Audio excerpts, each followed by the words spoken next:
Telugu capital భక్తి టీవీకి స్వాగతం సుస్వాగతం. నేను శ్రీలక్ష్మి. ఈరోజు మనతో శ్రీ ఆనంద శివకామేశ్వరి ఆశ్రమం పీఠాధిపతి శ్రీ శివకామేశ్వరి ఆనందమయ్య గారు ఉన్నారు. శివకామేశ్వరి గారు నమస్కారం అండి. నమస్కారం శ్రీలక్ష్మి గారు. శివకామేశ్వరి గారు, మీరు అష్ట ఐశ్వర్యాలు చెప్పారు, అష్ట కష్టాలు చెప్పారు, అష్ట గంగలు చెప్పారు. ఇప్పుడు అష్టతో ఏం చెప్తారు?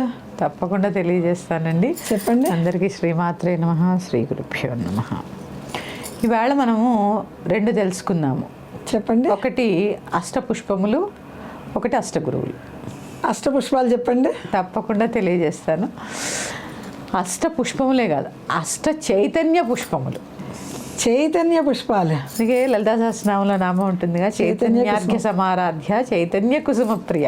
అవునండి. ఆ చైతన్య కుసుమాలు ఏంటో ఈవేళ చెప్పుకుందాం. 8 లలిత సహస్రనామాల్లో పుష్పాలే చెప్తున్నారు. ఆ చైతన్య కుసుమాలు 8 ఏంటో చెప్తాను ఈవేళ మీకు. ఒకటి అహింస. అహింస ప్రథమ పుష్పం. 2 ఇంద్రియ నిగ్రహం. ఇంద్రియ నిగ్రహం రెండవ పుష్పం. 3వ పుష్పం క్షమ. 4వ పుష్పం భూతదయ.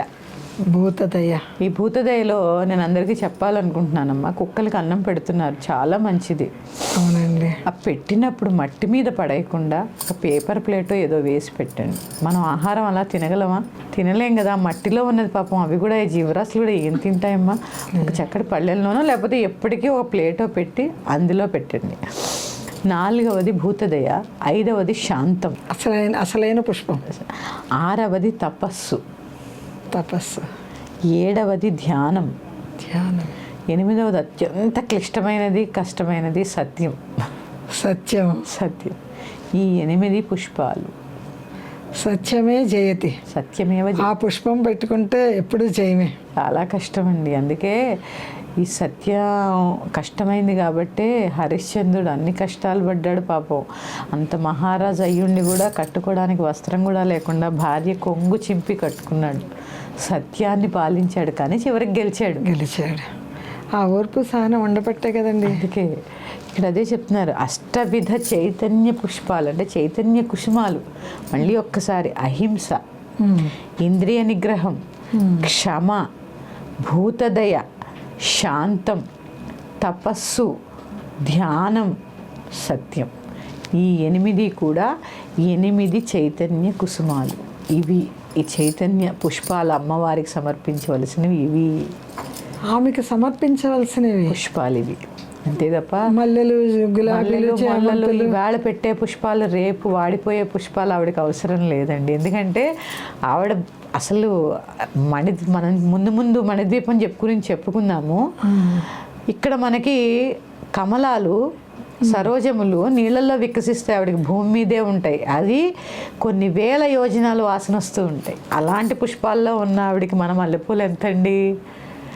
వాడిపోయిన పువ్వులకి కెమికల్ వేసి పెడుతున్న పుష్పాలు మనవి, అవి కాదు. ఈ 8 చైతన్య కుసుమాలు. అన్నిటికన్నా ముఖ్యమైనది ఇప్పుడు ఉన్న వ్యవస్థలో మనకి కావలసినవి ముఖ్యమైనవి 2. ఒకటి అహింస. చేతల ద్వారానే అహింస, కొడితేనే అహింస అనుకుంటున్నారు, వాక్కు ద్వారా కూడా. అవును, అది చాలా పెద్ద హింస. నాలిక అన్నిటికన్నా పదునైన కత్తి, కొన్ని హృదయాలు కోసేస్తూ ఉంటుంది. 2వది అత్యంత, ఇది కూడా చాలా క్లిష్టం ఈ రోజుల్లో, ఇంద్రియ నిగ్రహం. పశువుతో సమానం అయిపోతాం. పశువు ఆంఛ, అంతే కదా. ఇంద్రియ నిగ్రహం లేకపోతే కదా కోపం మీద నియంత్రణ ఉండదు, కామం మీద ఉండదు, ఆకలి మీద ఉండదు, దేని మీద లేకపోతే పశువు ఏం చేస్తుంది? దాణా నవిలి మళ్ళీ నెవరేసుకుంటూ ఉంటుంది. అవునవును.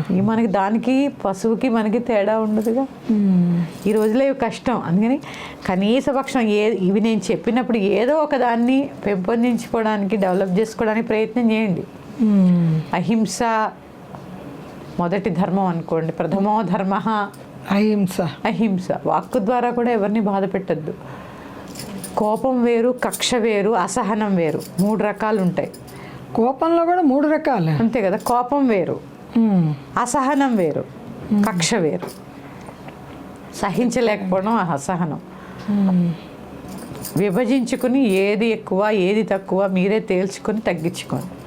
ఇంద్రియ నిగ్రహం, జిహ్వ చాపల్యం, అది చాలా పెద్ద ఏది పడితే అది తినాలి, ఏది కావాలి అది కావాలి, ఇది కావాలి, ఇది తినాలి, అది తినాలి. కోరికలే. అంటే ఉండాలి, ఎంత ఉండాలో అంతే ఉండాలి.